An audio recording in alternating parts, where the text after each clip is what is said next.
सांगली शहरातील श्रीरामनगर परिसरात दिवसाढवळ्या घरफोडी करून अज्ञात चोरट्याने 1,36,963 रुपयांचे सोन्याचे दागिने लंपास केल्याची घटना घडली आहे।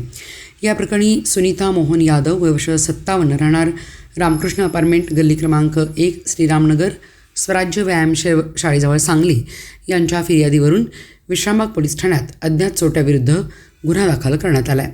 पोलिसांनी दिलेल्या माहितीनुसार सुनीता यादव या 10 जुलै रोजी सकाळी 11:15 ते 12:15च्या दरम्यान सुनेसोबत उपचारासाठी दवाखान्यात गेल्या होत्या। घराला कुलूप लावून बाहेर गेल्याचा फायदा घेत अज्ञात चोरट्याने घराचे कुलूप तोडून आत प्रवेश केला।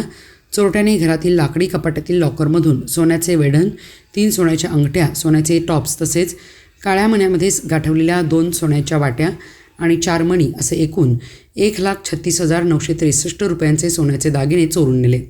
घटनेची माहिती मिळताच विश्रामबाग पोलिसांनी घटनास्थळी भेट देऊन पंचनामा करून अज्ञात चोरट्याविरुद्ध गुन्हा दाखल करण्यात आला। तर परिसरातील CCTV फुटेज आणि अन्य तांत्रिक पुराव्यांच्या आधारे आरोपींचा शोध सुरू आहे।